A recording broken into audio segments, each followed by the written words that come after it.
रौनक stage बावकार मुक़द्दस Muazzam उलमाए इस्लाम हुफ़ाज़े किराम, आज के इस अज़ीमुश्शान फैज़ाने इल्म कॉन्फ्रेंस में तशरीफ़ फरमा जुमला उश्शाक़ाने मुस्तफ़ा अलैहि सलातो वस्सलाम, अस्सलामु अलैकुम व रहमतुल्लाहि ताला व बरकातुहू। अल्हम्दुलिल्लाहि वलिय्यिही वस्सलातु वस्सलामु अला नबिय्यिही, अम्मा बाद, फ़अऊज़ु बिल्लाहि मिनश शैतानिर रजीम, बिस्मिल्लाहिर रहमानिर रहीम। ऊतुल इल्म दरजात, सदक़ल्लाहुल अलीयुल अज़ीम, बल्लगना रसूलुहुन नबीउल अमीनुल मकीनुल करीम, व नहनु अला ज़ालिका लमिनश शाहिदीन वश्शाकिरीन वल्हम्दुलिल्लाहि रब्बिल आलमीन। सारे जहान के मरकज़े अक़ीदत मुस्तफ़ा जाने रहमत, शम्अ बज़्मे हिदायत, हुजूर अहमदे मुज्तबा हज़रत मोहम्मद मुस्तफ़ा सल्लल्लाहु ताला अलैहि वसल्लम के बारगाहे आली जाह में जी लगाकर हदिया दुरूद सलाम पेश करे और पूरा मजमा यहाँ से वहाँ तक बावाज़े बुलंद पढ़े। अल्लाहुम्मा सल्ली अला सय्यदिना मौलाना मुहम्मद व अला आलि मुहम्मद। सय्यदना शफीना हबीबना मौलाना मुहम्मद मादनिल जूद वल करम, मंबइल इल्म वल हिल्म वल हिकम बारिक वसल्लिम, सल्लु अलैहि सलातन व सलामन अलैका या रसूल अल्लाह, सल्लु अलैहि सलातन व सलामन अलैका या हबीब अल्लाह, दाइमन अबदन अबदा। पै करे खुलूस वफा उस्ताजुल हुफाज वल कुर्रा हजरते अलहाज हाफिज नदीम अख्तर साहब किबला और मरहुमो मगफूर डॉक्टर शमसुद्दोहा साहब की मेहनतें और जुमला अराकीने दाउल उलूम इमाम अहमद रजा की मोहब्बतें, अल्हम्दुलिल्लाह आज फैज़ाने इल्म कॉन्फ्रेंस की शक्ल में ये अज़ीमुश्शान जलसा, साथ में काबिल मुबारकबाद है अराकीने जलसा जिन्होंने सिर्फ और सिर्फ इस इलाके और कुर्बो जवार के लोगों के लिए आज के इस जलसे में एक आले रसूल नहीं बल्कि दो दो आले रसूल को बुलाया है। अल्हम्दुलिल्लाह, एक जानिब गुले गुलजारे हैदरियत पीरे तरीकत रहबरे राहे शरीयत हजरत अल्लामा डॉक्टर अशाह अलहाज सैयद नाहिद अहमद हैदरुल कादरी सजादा नशी खानकाहे आलिया हैदरिया हसनपुरा शरीफ, ये वो जात जिन्हें देख रहे हैं, जिन्हें देखकर बंगाल के कई पढ़े लिखे डॉक्टर साहब ईमान हो गए। क्या बात है। इंशाअल्लाह वहीं पर एक और जात जिसे पूरा जमाना मसौली शरीफ जानता है, सरकार गुलजारे मिल्लत के बरादरे खुद हुजूर सैयदी अकाई व मौलाई हुजूर सैयद हसन मियां नूर बिन वास्ती खानकाहे वास्तिया मसौली शरीफ, इंशाअल्लाह उनकी भी आमद। मेरे बाद हिंदुस्तान की वो खूबसूरत आवाज जिसे जमाना शायर इस्लाम मोहम्मद अली फैजी के नाम से जानता है, इंशाअल्लाह वो तशरीफ लाने वाले हैं। हजरत मौलाना कफील अंबर साहब की बेहतरीन निजामत। मुझसे पेशतर आपने कई तकारीरें समात की, मेरे बाद भी कई तकारीरें आप समात करेंगे।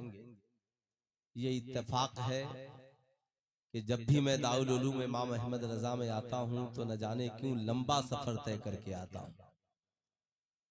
इस बार भी बहुत लंबा सफर तय करके मैं आया। अल्लाह का करम हुआ कि आ गया। सुभान अल्लाह। बहुत सारे लोग होंगे जो यहाँ नहीं जानते होंगे कि जिले सारन का काजी कौन है। जरा सा आप उधर होइए, है ना। आज इत्तेफाक की बात कि काजी सारन, काजी छपरा हजरत अल्लामा मुफ्ती वलीउल्लाह कादरी साहब किबला भी जलसे में तशरीफ फरमा, सुभान अल्लाह, सुभान अल्लाह। यहाँ तशरीफ फरमा है। आप सोचेंगे कि काजी करता क्या है, क्योंकि बहुत सारे लोगों को पता नहीं है कि ये काजी का काम क्या है। हम तो निकाह पढ़ाने वाले काजी को जानते हैं, जहां पर ईमानदारी के साथ बेगैर रिश्वत और वकील के और बेगैर पुलिस वालों के रिश्वत दिए मसाइल हल हो जाते हैं, उसे दारुल कज़ा कहा जाता है, यानी इस्लामी दारुल कज़ा। और वहां पर जो फैसला करता है उसे काजी इस्लाम कहा जाता है। तो इदारे शरिया पटना बिहार की जानिब से जिले सारन के काजी हजरत अल्लामा मुफ्ती वलीउल्लाह कादरी साहब किबला, ये काजी भी हैं, मुफ्ती भी हैं और छपरा कॉलेज में प्रोफेसर भी हैं, सुभान अल्लाह। बहुत अच्छे कलमकार भी हैं। बड़ी माजरत के साथ एक बात, क्योंकि अब सारी बातें स्टेज पर ही होनी है, तो ये जितने चैनल वाले हैं आइंदा आप अपनी जगह तलाश लीजिएगा। ऊंचा जो चढ़ गया है गिराया न जाएगा, रिफअत की मंजिलों से हटाया न जाएगा। खुद रब्बे कायनात ने रोशन किया जिसे, फूकों से वो चिराग बुझाया न जाएगा। सुभान अल्लाह। वाह वाह वाह। फूकों से वो चिराग बुझाया न जाएगा। डॉक्टर इकबाल ने कहा मोहब्बत की नजर अहले वफा की शान पैदा कर, बुलंदी और पस्ती में जरा पहचान पैदा कर। न हो माहौल से मायूस दुनिया खुद बना अपनी, नई किश्ती नई आंधी नया तूफान पैदा कर। और डॉक्टर साहब के साहबजादे, क्या नाम है डॉक्टर मंसूब साहब, बड़ी मेहनत कर रहे हैं माशाअल्लाह। अल्लाह उनके साहबजादों को सलामत रखे। मोहब्बत की नजर अहले वफा की शान पैदा कर, बुलंदी और पस्ती में जरा पहचान पैदा कर। न हो माहौल से मायूस दुनिया खुद बना अपनी, नई किश्ती नई आंधी नया तूफान पैदा कर। मजा है मरने जीने का इन्हीं खतरों के दामन में, दिलों में हौसले और हौसले में जान पैदा कर। दिलों में हौसले और हौसले में जान पैदा कर। दिलों में हौसले और हौसले में जान पैदा कर। नहीं तेरा नशीमन कसरे सुल्तानी के गुंबद पर, तू शाहीन है बसेरा कर पहाड़ों के चट्टानों पर। हजरात, आज के इस जलसे का नाम है फैजाने इल्म कॉन्फ्रेंस। अल्हम्दुलिल्लाह हर शख्स कहीं न कहीं से इल्म हासिल करता है, चाहे वो कॉलेज में पढ़ता हो, स्कूल में पढ़ता हो, मदरसे में पढ़ता हो, दरसगाह में पढ़ता हो, खानकाह में पढ़ता हो, कोचिंग सेंटर में पढ़ता हो, किसी उस्ताद की बारगाह में पढ़ता हो, हाफिजे कुरान की दरसगाह में पढ़ता हो, पीराने एजाम की बारगाह में पढ़ता हो। हर शख्स कहीं न कहीं अपने इल्म की प्यास को बुझाता है। लेकिन क्या वजह है कि आज समाज में लोग ये नहीं जानते कि इल्म का असल मकसद क्या है। कुछ लोगों ने ये जाना कि इल्म का असल मकसद डिग्रियां हासिल करना है। आज जब पूछा जाता है आपकी तालीमी हैसियत क्या है, तो हर शख्स बताता है मैं मैट्रिक पास हूँ, मैं इंटर पास हूँ, मैं बीए पास हूँ, मैं एमए पास हूँ। मगर बात जब हम इस्लाम के करीब आते हैं तो इस्लाम कहता है इल्म का असल मकसद डिग्रियां नहीं, इल्म का असल मकसद ये है कि इंसान जिंदगी जीने का सलीका जान जाए, इंसान तर्ज़े जिंदगी को जान जाए। औरत हो तो ये जाने हमारे लिए क्या हलाल है क्या हराम है, इंसान ये जाने हमारे लिए क्या जायज है क्या नाजायज है। इंसान की जिंदगी में बदलाव आए, इंसान की जिंदगी में परिवर्तन हो, उसे पता हो इंसानियत किसे कहते हैं, इखलाक कैसा होता है, एक औरत का मकाम क्या है, एक मर्द की इज्जत क्या है, माँ का रुतबा क्या है।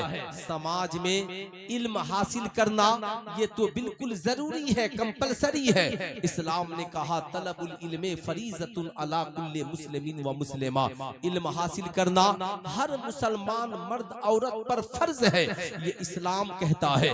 मगर इस तालीम से मुराद मैट्रिक की डिग्रियां नहीं है, इंटर की डिग्रियां नहीं है, बीए की डिग्रियां नहीं है।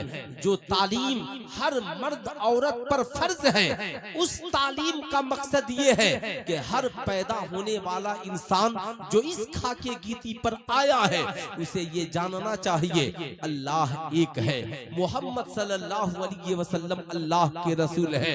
ईमान क्या है, अकीदा कैसा होना चाहिए, उसे ये पता हो। उसकी जिंदगी का मकसद क्या है, हलाल क्या है, हराम क्या है, क्या खाना है क्या पीना है, कैसा पहनना है कैसा ओढ़ना है, उसे ये पता हो। नमाज का तरीका क्या है, मुसलमान है तो इतना हर मर्द औरत को जानना कंपलसरी है। नमाज के मसाइल क्या है, रोजा के मसाइल क्या है, गुस्ल के मसाइल क्या है, उसके लिए ये जानना जरूरी है। गुनाहे कबीरा क्या है, गुनाहे सगीरा क्या है, शिर्क क्या है, गुस्ताखी मुस्तफा क्या है, ईमान किसे कहते हैं। फिर जब अमीर हो तो ज़कात का इल्म, फिर और अमीर हो तो हज की तालीम। ये याद रखें, आलिम बनना फर्जे किफाया है, हाफिज बनना फर्जे किफाया है। मैट्रिक इंटर बीए और एमए की डिग्रियां हासिल करना ये मुसलमानों के लिए मुबाह है, जायज है, वो पढ़े। लेकिन याद रखे, एक शख्स डॉक्टर हो लेकिन उसका किरदार अच्छा नहीं हो, खड़े खड़े शराब पीता हो, लोग कहेंगे बड़ा इल्म वाला है, मगर इखलाक और किरदार का अच्छा नहीं है। एक लड़का हमारे समाज का इंजीनियर हो, मगर हाल ये हो कि शाम को चरस अफीम और गांजे में डूब जाता हो, लोग कहेंगे पढ़ा लिखा है, मगर किरदारों कैरेक्टर उसका अच्छा नहीं है। बात ये समझ में आती है कि हर तालीम याफ्ता शख्स के लिए अच्छे किरदार का हामिल होना जरूरी है। हर पढ़े लिखे व्यक्ति और इंसान के लिए, वो चाहे मर्द हो या औरत, अच्छा किरदार होना जरूरी है। यही वजह है इस्लाम कहता है इल्म के साथ साथ अमल करने वाले भी बन जाओ। यही वजह है कुरान ने कहा युअल्लिमुहुमुल किताब वल हिकमा, ये नबी इसलिए आए ताकि तुझे किताब और हिकमत सिखाए। मगर मकसद क्या, तो कुरान ने कहा युज़क्कीहिम, ताकि उस इल्म के जरिया तुम्हारे दिलों की सफाई हो जाए, तुम्हारा माहौल अच्छा हो जाए, तुम्हारा माशरा बेहतर हो जाए, तुम्हारी सोसाइटी बेहतर हो जाए। यही वजह है इस्लाम ने एक उसूल बयान किया, लोगों तेरी जिंदगी का मकसद क्या है, तेरी जिंदगी का सलीका क्या है, सलीका जिंदगी क्या है। आज बड़ा अफसोस हुआ, जो ही मैंने साहब फारिग होने के बाद जब रात के 9:30 बजे अपनी गाड़ी में बैठकर छपरा से चला, जो ही सोशल मीडिया खोला, देखा एक कौम की बेटी रो रही है, साहब मुर्तद हो चुकी है, काफिरा हो चुकी है, रो रही है। मैं जिसके चक्कर में पड़ गई, उसने मुझे हराम खिलाया, हराम पिलाया, हराम जगह लेकर के गया, मगर आज मुझे मझधार में छोड़कर चला गया। उसकी वजह सिर्फ ये है, उस लड़की के पास इल्म है, मगर ये पता नहीं है हमारी जिंदगी के लिए अच्छा क्या है और बुरा क्या है। इन सारी अच्छाइयों को जो किताब तन्हा बयान करती है, उसी किताब को कुरान अजीम कहा जाता है। उसी किताब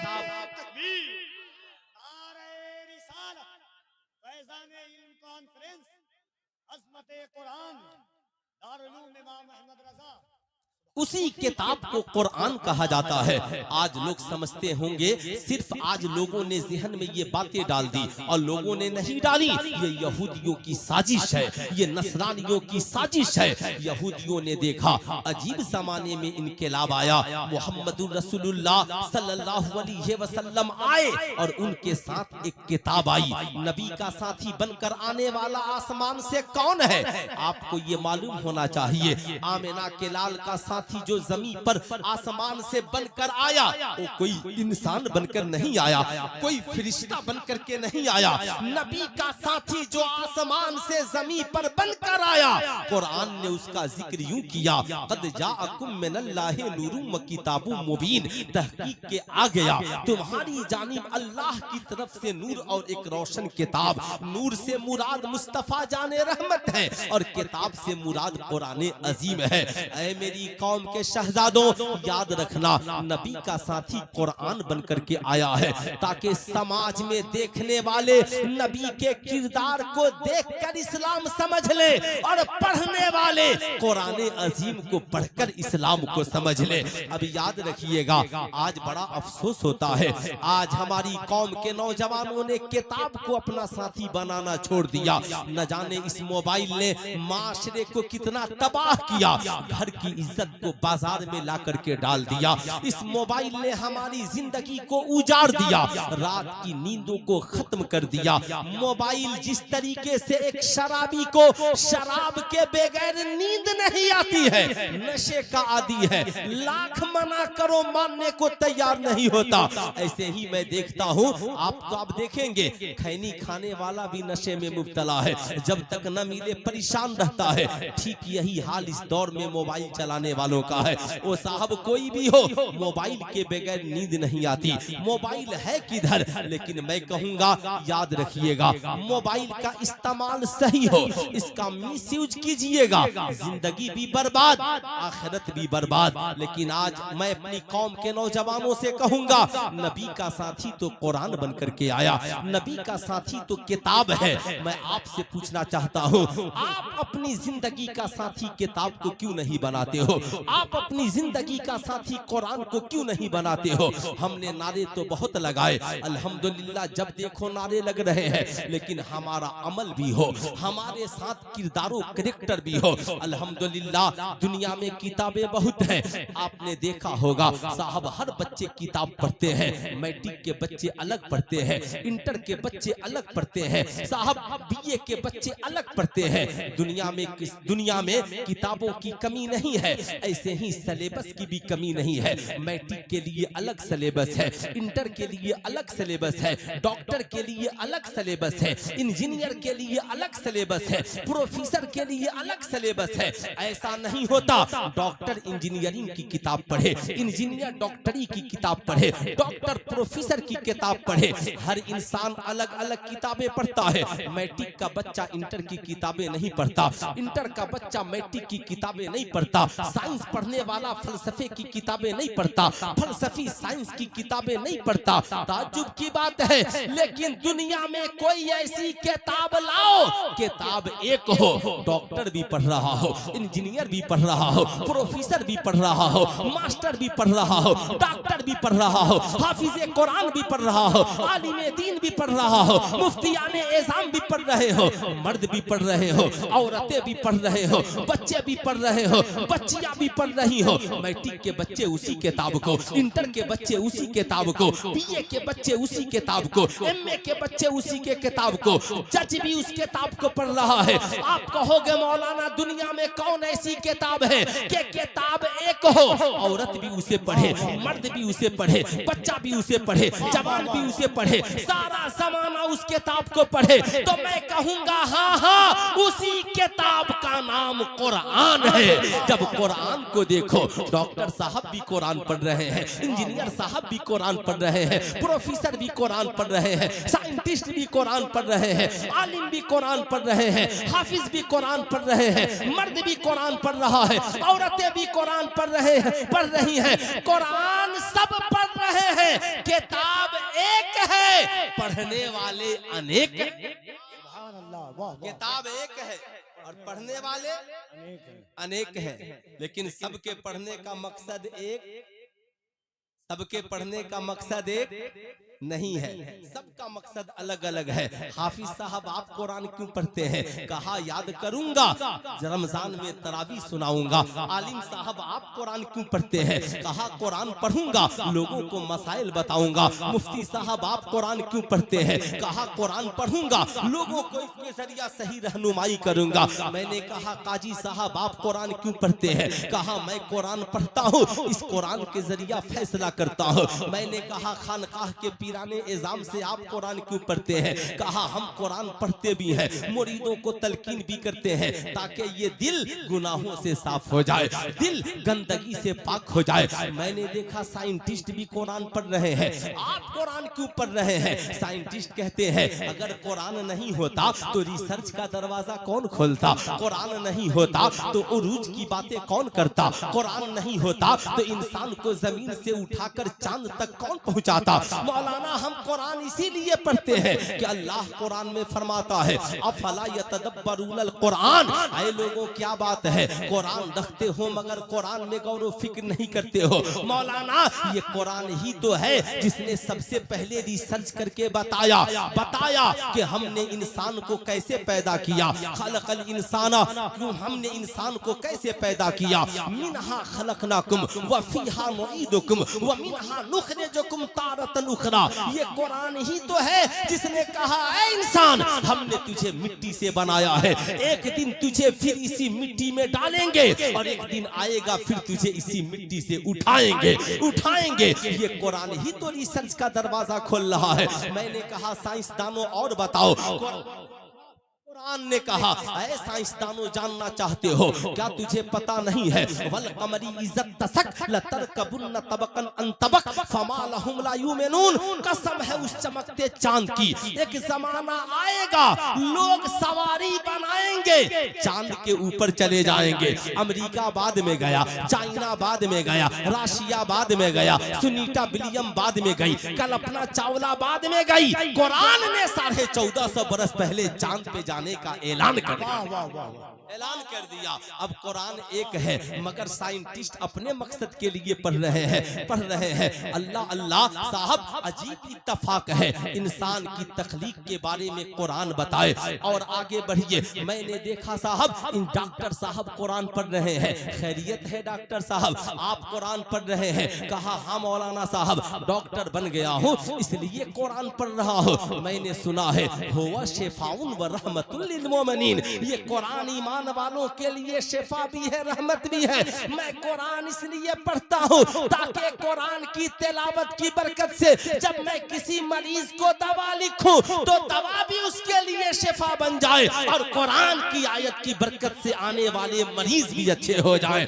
मैंने देखा साहब इंजीनियर साहब भी कुरान पढ़ रहे हैं। खैरियत है? कहा मौलाना साहब मैं ड्यूटी पे जाने से पहले हर रोज कुरान पढ़ता हूँ इसलिए कि कुरान पढ़ने से दिल को सुकून मिलता है, दिल पुरनूर होता है। मैंने देखा साहब एक बूढ़ी औरत घर में कुरान की तिलावत कर रही है। मैंने कहा दादी जान खैरियत आप इस बुढ़ापे में कुरान पढ़ रही हैं? कहा मौलाना साहब नहीं मालूम, बच्चे बूढ़े जवान बेटा बेटी पोता पोती जो भी आता है कहता है दादी दुआ कर दीजिए, तो मैं सोचती हूँ दुआ किस जबान से करूँ, इसलिए इस जबान को पाकीज़ा बनाने के लिए मैं रोजाना कुरान की तिलावत करती हूँ ताकि मेरे घर में बरकत का नुज़ूल भी हो और मेरी दुआएं किसी के हक में मकबूल भी हो, किसी के हक में मकबूल भी हो। मैंने कहा ताज्जुब है, देखा एक बच्चा कब्रिस्तान में अपने बाप की कब्र पे खड़ा है और खड़े होकर के कुरान की तिलावत कर रहा है। मैंने कहा शहजादे खैरियत किताबें तो हिंदुस्तान में पढ़ी जाती हैं,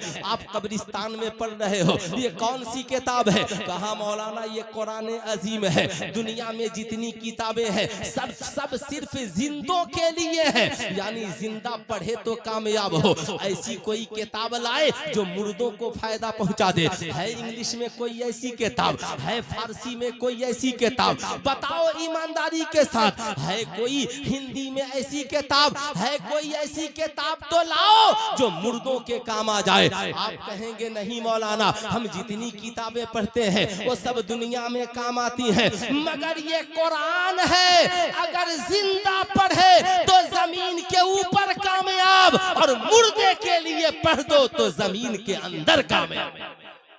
जमीन के अंदर कामयाब। किताब तो एक ही है, मगर साहब एक ही कुरान है। पढ़ने वाले की नीयत बदल गई है। देखा बच्चा बाप की कब्र पे कुरान पढ़ रहा है, आंखों में आंसुओं के कतरे हैं। मैंने कहा शहजादे खैरियत, कहा मेरा बाप इस कब्र में लेटा है, मैं इसलिए कुरान पढ़ रहा हूँ ताकि इसकी बरकत से मेरे बाप की बख्शिश हो जाए, मेरे बाप की मगफिरत हो जाए। मैंने देखा एक साहब जाहिल शख्स जिसे पढ़ना नहीं आता, बावजूद होकर कुरान को उठाया है। कभी सूरह फातिहा पलट रहा है, कभी सूरह बकर पलट रहा है, पहला पारा से 30 पारा, कभी पलट रहा है, कभी चूम रहा है, कभी छू रहा है, कभी मोहब्बत से सीने से लगा रहा है, कभी आंखों से लगा रहा है। मैंने कहा साहब खैरियत, आप कुरान लेकर क्या कर रहे हैं? कहा मौलाना मैंने सुना था दुनिया में जितनी किताबें हैं सिर्फ लोग पढ़कर कामयाब होते हैं, मगर आज किसी ने मुझे बताया दुनिया में एक किताब ऐसी भी है कि अगर तुझे पढ़ना नहीं आता, मोहब्बत से छू लो कामयाब हो जाओगे, मोहब्बत से चूम लो कामयाब हो जाओगे, मोहब्बत से सुन लो कामयाब हो जाओगे। हाँ हाँ, उसी किताब का नाम कुरान है। मैंने कहा मौला तेरे करम का जवाब नहीं, ये तारिक मसूद जैसे बदअकीदे देवबंदी मौलवी जो पाकिस्तान में बैठकर लोगों के ईमानो अकीदे को खराब कर रहे हैं और कह रहे हैं कि कुरान में ग्रामर की गलती हो सकती है। मैं कहता हूँ बेवकूफो और कम अक्ल जाहिलो, तुझे पता नहीं, अरे 1450 बरस पहले रब ने फरमाया, 1450 बरस पहले रब ने कुरान में ऐलान फरमाया, ज़ालिकल किताबो ला रैबा फी, ये वो मुकद्दस किताब है जिसमें शक की कोई गुंजाइश नहीं है। इसलिए सुनो, बच्चे हो तो भी कुरान पढ़ो, जवान हो तो भी कुरान पढ़ो, मर्द हो तो भी कुरान पढ़ो, औरत हो तो भी कुरान पढ़ो, इंजीनियर डॉक्टर प्रोफेसर हो तो भी कुरान पढ़ो। दुनिया की सारी किताबें एक तरफ और तन्हा कुरान अजीम एक तरफ। नारे तकबीर, नारे रिसालत। जरा मोहब्बत से दोनों हाथों को उठाकर नारे तकबीर, नारे रिसालत, अज़मते कुरान, रिफाते कुरान, शाने कुरान, दारुल उलूम इमाम अहमद रजा, जलसा-ए दस्तारबंदी, फैज़ान-ए इल्म कॉन्फ्रेंस, उलमाए अहले सुन्नत, मसलके आला हजरत। मगर आज अफसोस, ये बताइए कितने लोगों के घरों में कुरान है? जिनके घरों में है सिर्फ वही हाथ उठाएंगे, जिनके घरों में कुरान है। माशाअल्लाह स्टेज वाले माशाअल्लाह है ना, इनके तो सीनों में कुरान है। ये समझ रहे हैं घर और सीने का फर्क। माशाअल्लाह माशाअल्लाह, इधर तो सीने में कुरान है, इधर घर में कुरान है। ये बताइए ईमानदारी से, घर में बाइक है चलाते हैं कि नहीं चलाते हैं? अरे बोलिए जरा जोर से। घर में बहुत सामान है, सबका इस्तेमाल होता है। ईमानदारी से बताएं, हम सिर्फ कुरान रखने वाले बन गए। जिस दिन हम कुरान पढ़ने वाले बन जाते ना, तो हम भी अच्छे बन जाते, समाज भी अच्छा हो जाता, माशरा भी अच्छा हो जाता। जिसके घर में कुरान हो उसका बेटा शराबी, ताज्जुब है। जिसके घर में कुरान हो उसकी बेटी के सर पे दुपट्टा ना हो, ताज्जुब है। जिसके घर में कुरान है उसकी बीवी बाहया ना हो, ताज्जुब है। जिसके घर में कुरान है और माँ के कदमों के नीचे बेटा जन्नत तस्वूर न करे, ताज्जुब है। इसका मतलब हम सिर्फ कुरान रखने वाले हैं। और इससे भी बुरा हाल हमारी कौम की बहुओं का है। ये सिर्फ शादी में बाप से कुरान लेकर आती हैं, मगर कभी जिंदगी में पढ़ती ना। ये क्यों पढ़ेंगी? ये तो सिर्फ इसी चक्कर में है कि कुरान में सास की खिदमत कहाँ लिखा। एक नौजवान बहुत परेशान था और उसने रात में मुझको फोन किया। मैंने कहा खैरियत? कहा हजरत सोचा जलसे में होंगे, एक मसला उलझ गया है। मैंने कहा यह मसला अभी उलझा है? कहा हजरत अभी अभी उलझा है, तो सोचा कि इसको सुलझा लूं। मैंने क्या मसला है? कहा मेरी बीवी पूछ रही है कि सास की खिदमत कुरान में कहां लिखा है। मैंने कहा मसला तो बहुत गंभीर है, लगता है घर में आज किसी को खाना नहीं मिला। कहा हजरत यही तो टेंशन है। मैंने सोचा कि मुफ्ती साहब से इसे पूछ लेता हूं। मैंने कहा बहुत आसान है। मैंने कहा पूछिए कुरान सिर्फ लेकर आई है या पढ़कर भी आई है। अगर सिर्फ लाने वाली है तो नो प्रॉब्लम। अब वो चाहे मांग में सिंदूर करके घूमे और चाहे नाखून में नाखून पालिश लगा करके घूमे, उसको तो मसले का इल्म ही नहीं। चूंकि हमने जलसों को सिर्फ महंगा किया और महंगे खतीबों को बुलाया, कभी अपने घर मिलाद शरीफ के बजाय किसी आलिम को बुलाकर मर्द औरत दीन भी सीख लेते, तो मुझे लगता है समाज में ये अलमिया नहीं होता। आज मज़ारों पे चादरें खूब चल रही है, हर हफ्ते कछौछा शरीफ है ना। और जिसका टिकट कंफर्म नहीं हो अख्तर जिया साहब से राब्ता कर ले। लेकिन आज तक ये कौम कभी आलिमों से ये नहीं पूछी, ये पूछती हजरत कछौछा शरीफ जाना है, ये बताइए चादर चढ़ाने की नियत है, चादर कैसी होनी चाहिए और कितने मीटर की होनी चाहिए। मगर एक बार भी नहीं पूछता कि कयामत के दिन खुदा पूछेगा कि तूने अपनी बेटी को कितनी मोटी चादर ओढ़ाई थी। एक बार भी कभी नहीं पूछता कि मेरी बेटी के सर पे दुपट्टा कैसा होना चाहिए। आप कान खोलकर सुन लीजिए, साल में 10 बार मिलाद शरीफ बरकत के लिए कराइए, सुभान अल्लाह। मगर आलिमों की सोहबत में बैठिए, अपने घर में एक पर्दे का इंतजाम कीजिए, औरतों को पर्दे में, मर्द बाहर, और अपने इलाके के मदरसे के या मस्जिद के जो अच्छे आलिम और इमाम हैं उन्हें घर में दावत देकर बुलाइए। दूसरे की एंट्री नहीं, इमाम साहब आप, और बोलिए हजरत आज हम सिर्फ आपको इसलिए बुलाए हैं, जो नजराना होगा हुजूर हम आपकी खिदमत करने के लिए तैयार हैं। मगर आज मेरी बेटियों को आपको सिखाना है, आज मेरे बेटों को आपको सिखाना है। इन्हें वजू का तरीका नहीं आता, सिखा दीजिए। गुस्ल का तरीका नहीं आता, सिखा दीजिए। तहारत के मसाइल नहीं मालूम, सिखा दीजिए। मेरी बेटियों को दुपट्टा कैसा रखना है, आप एक मोटी चादर जो भी हो बता दीजिए। औरत नमाज कैसे पढ़ेगी बता दीजिए। कुरान की तिलावत कैसे होनी चाहिए बता दीजिए। अब एक आलिम एक दिन में तो सारी बातें नहीं बता पाएगा, मगर साल में अगर आपने 10 बार भी इस आलिम को बुला लिया, या महीने में एक दिन भी बुलाया, साल में 12 दिन भी बुला लिया, मैं समझता हूं कि 12 बार आने जाने में बहुत सारे मसाइल हल हो जाएंगे जो आप 50 जलसों में नहीं सीख पाते, इंशाअल्लाह उसे सीखेंगे। क्योंकि जलसे इज्तिमाई तौर पर होते हैं और सबका ख्याल रख करके जलसा किया जाता है, इसलिए हम जलसे में पूरा वजू का तरीका नहीं सिखा सकते। इसके लिए आप अलग से प्रैक्टिकल करके सीखें। लेकिन मेरे बताने का मकसद ये है, ऐ मेरी कौम के लोगों, सिर्फ कुरान रखने वाला न बनो, बल्कि कुरान पढ़ने वाला बनो। मैंने कहा बता तुम्हारी बीवी सिर्फ कुरान लेकर आई है या कुरान पढ़कर आई है? कहा नहीं हजरत, ये कुरान लेकर भी आई है, कुरान पढ़कर भी आई है। मैंने कहा तो उससे पूछो, क्या तुम माँ की खिदमत के बारे में कुरान में कभी पढ़ी हो? नहीं पढ़ी हो तो उठाकर पढ़ो। जहाँ माँ की खिदमत का हुक्म है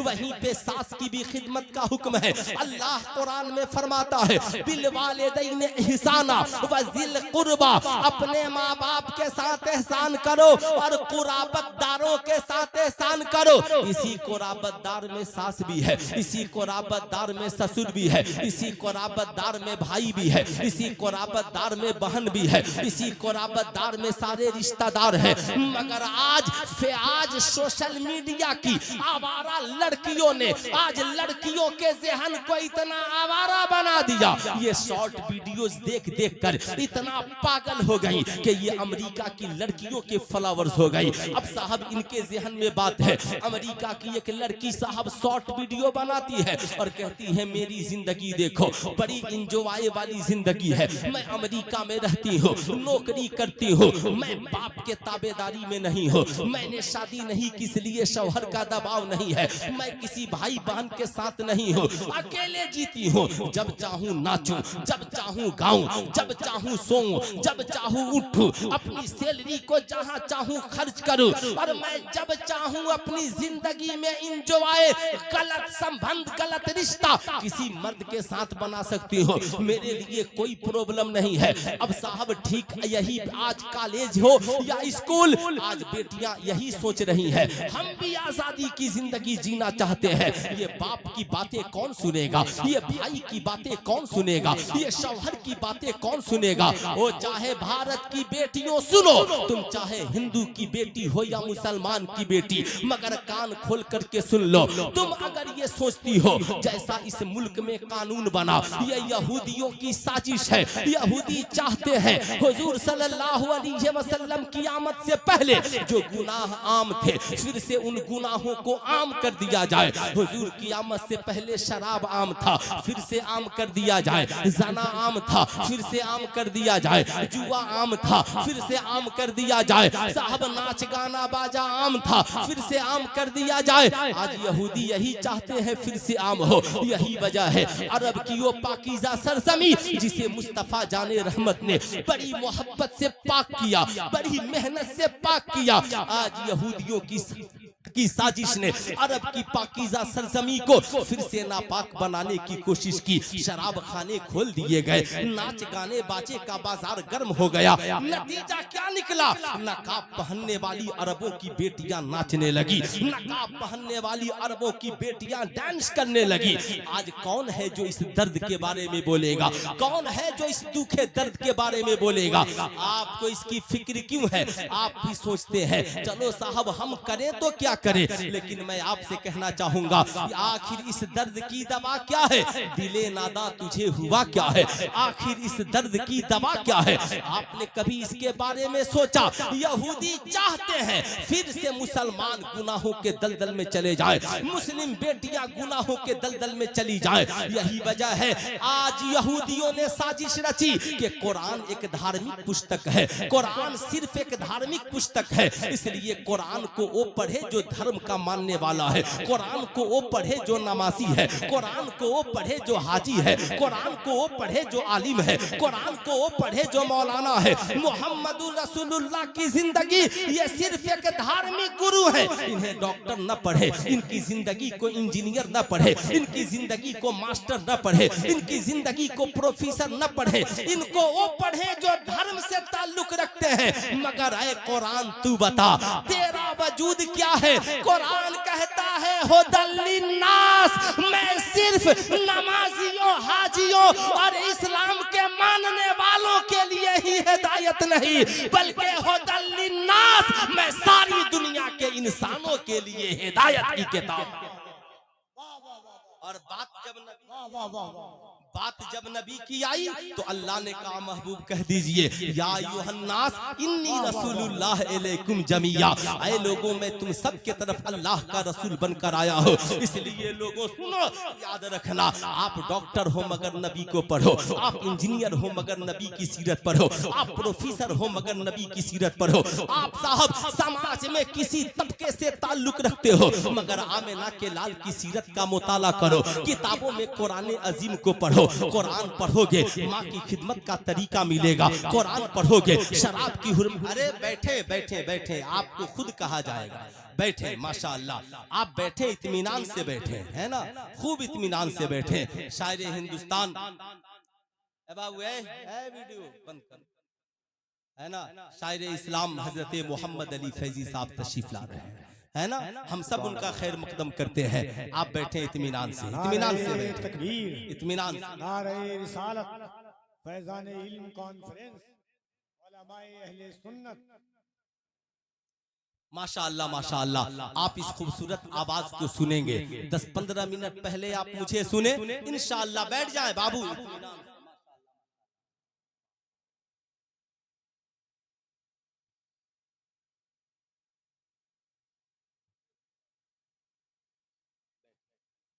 देखिए इनकी तबीयत अलील है, फिर भी ये तशरीफ ले आए, इसलिए कि लोग ये कहेंगे कि ये लोग दावत ले लेते हैं, नहीं आते हैं, या फिर इन लोगों ने दावत सही से नहीं की, फिर भी ये तशरीफ ले आए।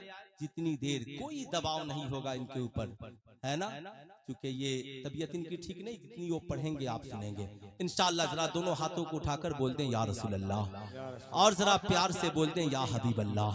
अब सुने साहब, एक इंसान सारी किताबें पढ़ ले, कुरान न पढ़े तो तालीम अधूरी है, और एक इंसान सारी दुनिया के इंसानों की जीवनी पढ़ ले, बड़े बड़े डॉक्टर, इंजीनियर, प्रोफेसर, साइंटिस्ट और लेक्चरर को पढ़ ले, मगर मोहम्मदुर रसूलुल्लाह की जीवनी न पढ़े तो फिर उसकी तालीम अधूरी।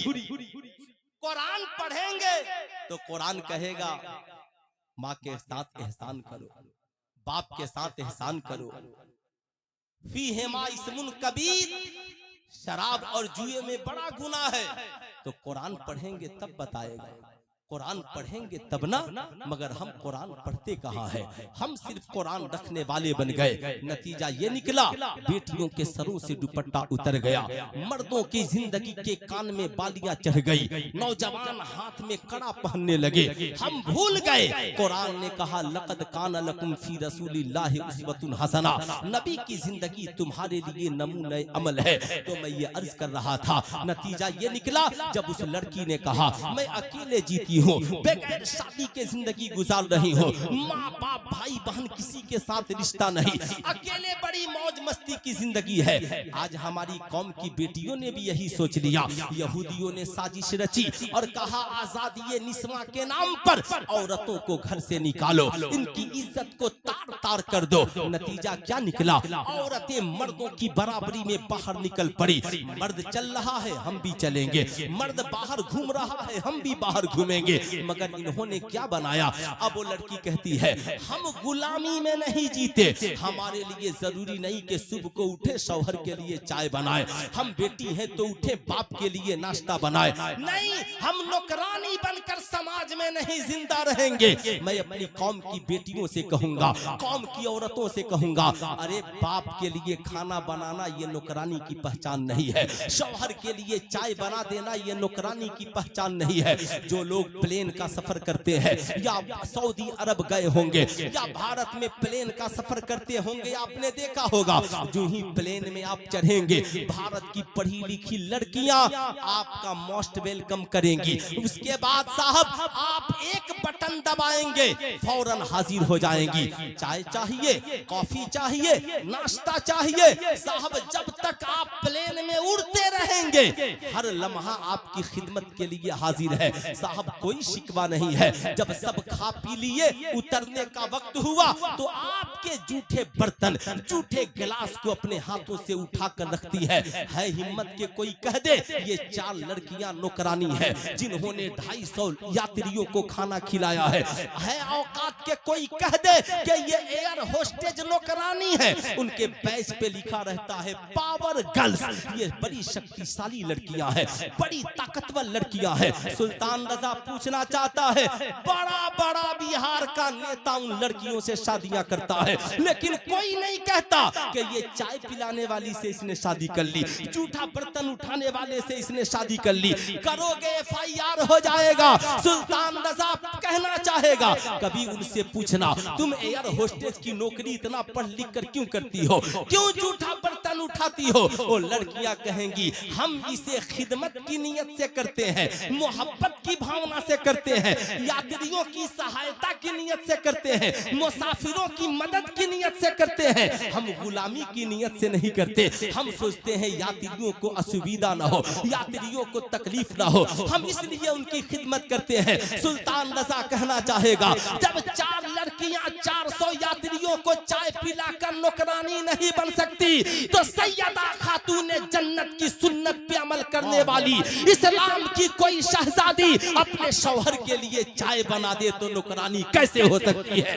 अपने बाप के लिए नाश्ता बना दे तो नौकरानी कैसे हो सकती है? अपने भाई के लिए खाना बना दे तो नौकरानी कैसे हो सकती है? गौर से सुनना, ये इस्लाम है, इस्लाम। गैरों के पास जाओगी, वो कहेंगे घर से निकलो, हम तुझे एयर होस्टेज बना देंगे, हम तुझे कॉल गर्ल्स बना देंगे, हम तुझे मॉडल गर्ल्स बना देंगे, हम तुझे साहब हम तुझे न जाने क्या क्या बना देंगे। मगर तुझे नहीं पता है, आजादी निस्वा के नाम पर भारत में सिर्फ अभियान चल रहा है, बेटी बचाओ, बेटी पढ़ाओ, बेटी बढ़ाओ। क्या तुम बेटी को बढ़ाओगे? भारत की एक शक्तिशाली बेटी जिसने पहलवानी में कई पदक इस मुल्क के लिए जीते, एक नेता ने उसकी इज्जत लूट ली। भारत दिल्ली के इंडिया गेट पर बैठकर धरना प्रदर्शन करती रही, मगर उसकी इज्जत का कोई मुहाफिज न मिला, कोई उसका साथ देने वाला न मिला, उसे साहब यहाँ की कचहरियों में इंसाफ नहीं मिला। इसलिए कौम की बेटियों,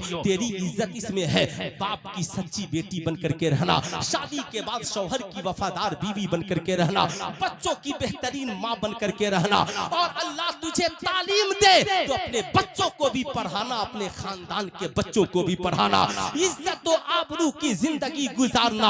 अगर तुम भी उनके नक्शे कदम पे घर से निकल गई, याद रखना ये आवारा चाहते हैं तू भी घर से निकले, तेरे भी हुस्न का सौदा हो, तेरी भी इज्जत का सौदा हो। मगर ये तन्हा इस्लाम है जिसने लड़ाई लड़ी और कहा औरतों हम तेरी इज्जत लूटने नहीं देंगे। सबने औरतों की इज्जत को साहब नीलाम करने का काम किया। तन्हा जिस मजहब ने अकेले औरतों को इज्जत दी, कहा ए औरतों इधर आओ, बेटी है तो बाप के लिए रहमत बना दिया, बहन है तो भाई के लिए इज्जत बना दिया, और साहब बीवी है तो शौहर के लिए मोहब्बत बना दिया, और माँ है तो उसके कदमों के नीचे इस्लाम ने जन्नत बिछा दी।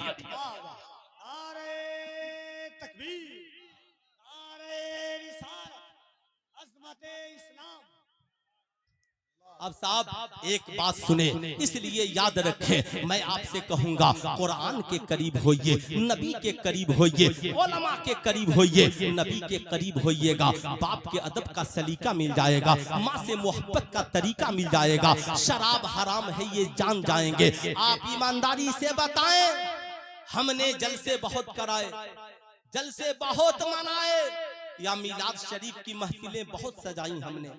मैं आपसे कहना चाहूंगा, जलसा सजाने वालों, जलसे के लिए लाइट चाहिए, नाइट चाहिए, माइक चाहिए, खतीब चाहिए, शायर चाहिए।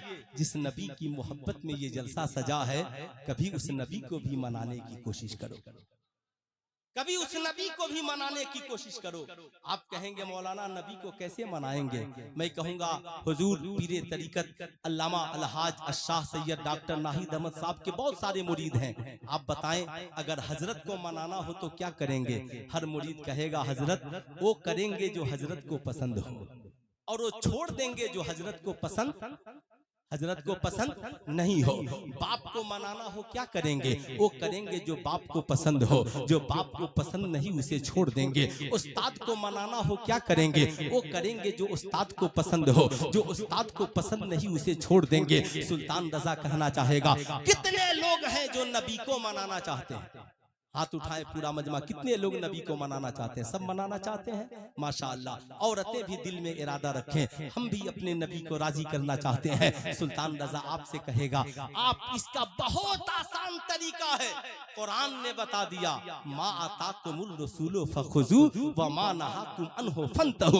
हुजूर जो दे उसे ले लो, और हुजूर जिसे रोक दे उससे रुक जाओ। अब आप कहोगे मौलाना मतलब? मैं कहूंगा हुजूर को जो पसंद है वो करो, और हुजूर को जो पसंद नहीं उसे छोड़ दो। हुजूर को नमाज पसंद है पढ़ो, हुजूर को कुरान की तिलावत पसंद है पढ़ो, हुजूर को रोजा पसंद है रखो, हुजूर को ज़कात पसंद है दो, हुजूर को हज पसंद है हज करो, हुजूर को यतीमों को खाना खिलाना पसंद है खिलाओ, हुजूर को गरीबों को का पेट भरना पसंद है गरीबों का पेट भरो, हुजूर को बेवाओं से मोहब्बत पसंद है बेवाओं से मोहब्बत करो। हुजूर सल्लल्लाहु अलैहि वसल्लम को सुनो, सच्चाई पसंद है सच्चाई पे अमल करो। हुजूर को शराब पसंद नहीं छोड़ दो, हुजूर को जुआ पसंद नहीं छोड़ दो, हुजूर को जना पसंद नहीं छोड़ दो, हुजूर को चरसा अफीम गांजा पसंद नहीं छोड़ दो, हुजूर को सूद पसंद नहीं छोड़ दो। हुजूर को जो पसंद है वो करो और हुजूर को जो पसंद नहीं उसे छोड़ दो। सरकार फरमाते हैं अस्सलातु कुर्रतु ऐनी, नमाज मेरी आंखों की ठंडक है। नमाज पढ़ो ताकि हुजूर की आंखों को ठंडक पहुंचे। इसलिए जिस दिन हमने ये सोच लिया कि हुजूर को जो पसंद है वो करेंगे, हुजूर को जो पसंद नहीं वो छोड़ देंगे। बताओ जहेज मांगना हुजूर को पसंद है? अरे हाथ उठा करके बोले, हाथ उठाकर पूरा मजमा बोले हुजूर को जहेज मांगना पसंद है? नहीं। हुजूर को शराब पीना पसंद है? नहीं। हुजूर को जुआ खेलना पसंद है? नहीं। तो जो हुजूर को पसंद नहीं है इंशाअल्लाह हम उसे जिंदगी में कभी, सारे हाथ नीचे हो गए। कितने नौजवान नहीं करेंगे? वाकई में शादी में जहेज नहीं मांगेंगे? नहीं मांगेंगे? कितने नौजवान नहीं मांगेंगे? है ना? यकीन करें, सिर्फ वादा न करें, दिल से। आज कौम की लाखों गरीब बेटियां मुर्तद हो रही हैं सिर्फ ये जहेज की लानत की वजह से, जहेज की लानत की वजह से। एक बात बड़ी 2 मिनट में सुने, उसके बाद एक मिशन का काम है उसे करें। ये बताइए, आज लोग कहते हैं कि मदरसों से क्या मिलता है? मैं कहता हूं मदरसों का हिसाब तो सब करते हैं कि मदरसों ने क्या दिया है। कभी आपने स्कूलों का हिसाब किया है कि स्कूलों ने आपको क्या दिया है? कभी आपने कॉलेजों का हिसाब किया है कि कॉलेजों ने क्या दिया है? मदरसे में 1% बच्चे भी अपनी कौम के नहीं पढ़ते, मगर आज दारुल उलूम इमाम अहमद रजा ने 20 बच्चों को फ्री में हाफिजे कुरान बना दिया। 20 बच्चों को फ्री में। कोई महीना लगा? अरे जरा मुंह से बोलिए, कोई महीना लगा? कोई फीस नहीं। भीख मांगकर आपके दरवाजे पे जाकर चंदा करके 20 बच्चे बने, मगर मैट्रिक लाखों बच्चों ने पास किया, इंटर कई लाख बच्चों ने पास किया, मैट्रिक कई लाख बच्चियों ने पास किया, इंटर कई लाख बच्चियों ने पास किया, मगर ये कई लाख पास करने वाले न खुद बदले न घर वालों को बदले। जैसे तबीयत की वैसे खा लिया, जैसे तबीयत की वैसे पी लिया। अब इतना चूंकि अपना घर है तो बहुत लंबी तकरीर भी मैं नहीं करूंगा, है ना। इसकी छोटी मिसाल, कभी छुट्टी के वक्त कॉलेज के गेट पे चले जाइए, पता चल जाएगा कि इंसान कैसे खाता है और जानवर कैसे खाता है। जिसे ये पता नहीं हो कि खाने पीने का तरीका क्या है, फिर उस तालीम से हम असर क्या कबूल करेंगे। तो स्कूलों कॉलेजों में सिर्फ डिग्रियां पढ़ाई जाती हैं, संस्कार और किरदार नहीं पढ़ाए जाते। इसलिए कॉलेज और स्कूल के बच्चे, कोई हाथ में कड़ा पहना है, कोई हाथ में ब्रासलेट पहना है, कोई कान में बाली पहना है, कोई माँ को गाली दे रहा है, कोई बाप को गाली दे रहा है। हद तो ये है जिस टीचर से ये पढ़ा है उसका मर्डर तक कर दे रहा है। बोलिए गलत बोल रहे हैं तो? जो टीचर पढ़ाए वही कॉलेज में पिटाए। ताज्जुब की बात है, ये कौन सा संस्कार है? इसलिए कि इस बच्चे को नहीं मालूम कि उस्ताद का अदब क्या होता है। मैं आपको बताना चाहूंगा, गौर से सुनिएगा। आपने खलीफा वक्त हारून रशीद का नाम सुना होगा, नहीं सुना तो मुझसे सुन लीजिए। बादशाह वक्त है हारून रशीद, उस वक्त के बहुत बड़े आलिम हजरत इमाम केसई है। हजरत हारून रशीद जो बादशाह वक्त है, उन्होंने इमाम साहब को बुलाया, कहा आलिम साहब एक काम है, मेरे बेटे मामून रशीद को घर पर आकर पढ़ा दीजिए। घर पर आकर हजरत ने कहा बादशाह ये मेरी दरसगाह है और तेरी हवेली में नहीं लगेगी, ये तेरी हवेली में नहीं लगेगी, मेरी दरसगाह जहां है वहीं लगेगी, बस तेरा बेटा आ जाए। कहा हुजूर तो इतनी रियायत दे दे कि मेरा बेटा जाए तो आप पहले उसे पढ़ा दे। कहा हारून रशीद ये भी नहीं चलेगा, जो पहले आएगा वो पहले पढ़ेगा। ये इस्लाम है जहां अमीर भी बराबर गरीब भी बराबर। बता मस्जिद में ऐसा है क्या कि अमीरों के लिए अगली सफ और गरीबों के लिए पिछली सफ? नहीं, ये मस्जिद है, जो आएगा पहले उसे पहले जगह मिलेगी। कहा हुजूर मंजूर है। बादशाह का बेटा पढ़ने लगा। एक दिन इमाम केसई वजू कर रहे थे, गौर से सुनिएगा, क्योंकि इसमें 99% कॉलेज स्कूल के बच्चे हैं, वजू कर रहे थे और बादशाह के जो बेटे थे मामून रशीद, वो लोटे से पानी गिरा रहे थे। बादशाह सलामत हारून रशीद उसी रास्ते से गुजर रहे थे। उनकी नजर पड़ी कि इमाम साहब अपने हाथ से अपने बाजुओं को धुल रहे हैं और मेरा बेटा पानी सिर्फ गिरा रहा है। बादशाह को गुस्सा आ गया।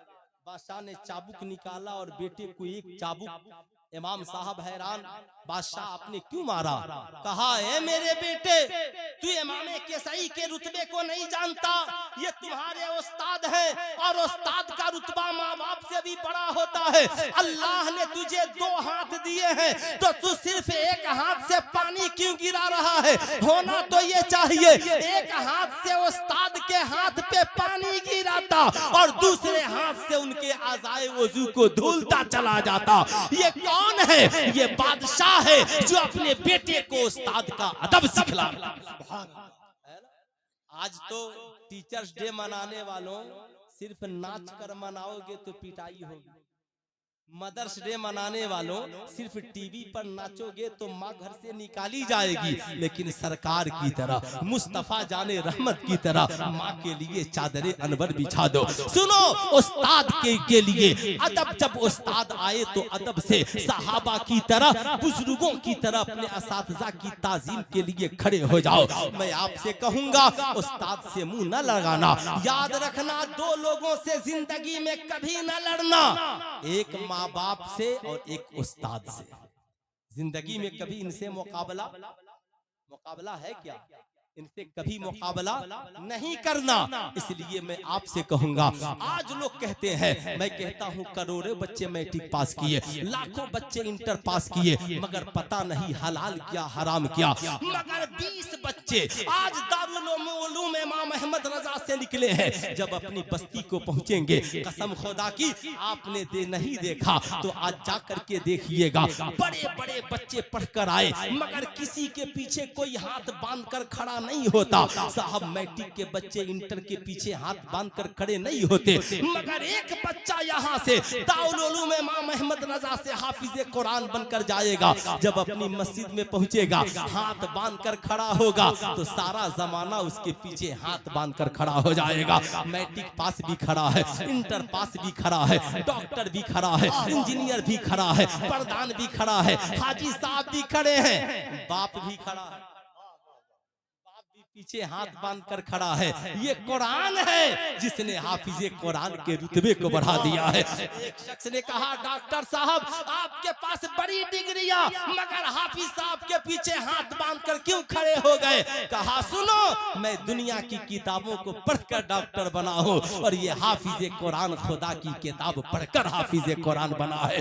कुरान ने इसके रुतबे को बढ़ा दिया है। अब हाफिजे कुरान जुमा में खड़ा हुआ, ऐलान करता है, ऐ मेरी बस्ती वालों, अल्लाह एक है, उसी की इबादत करना, मोहम्मदुर रसूलुल्लाह से प्यार करना, माँ के कदमों के नीचे जन्नत है, उसे नाराज न होने देना, कमाना तो माँ बाप की खिदमत करना, शराब जना जुआ से दूर रहना, औरतों की भी इज्जत करना, दूसरों की बहू बेटियों की इज्जत का ख्याल रखना, भाइयों से नाराज न होना, जब कमाना गरीबों की मदद करना, यतीमों के सर पे दस्ते शफकत फेरना, गरीबों के पेट को भरना, कोई मदद के लिए आ जाए तो उसकी मदद करना।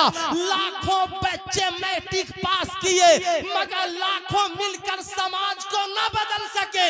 एक हाफिजे कुरान तन्हा अपनी तबलीग से एक मोहल्ले के मिजाज को बदल देता है, एक गांव के माहौल को परिवर्तन में ला देता है। याद है जब हाफिज नदीम अख्तर साहब कैलान में आए थे तो मस्जिद थी और उस मस्जिद में इन्होंने साहब 2-4 बच्चों को लेकर मदरसे की शुरुआत की, मगर एक हाफिज के इस मुख्तसर एक हाफिज के इस ज़हन ने इतना ऊंचा काम किया कि तन्हा हाफिज नदीम साहब ने डॉक्टर साहब के साथ मिलकर सिर्फ एक बस्ती में इनकलाब नहीं लाया बल्कि 2-2 अजीम इदारे बनाए और कई सौ बच्चों को हाफिज कुरान बना दिया। जो बच्चे आज पूरे भारत में मसलक आला हजरत और मजहब इस्लाम की तबलीग।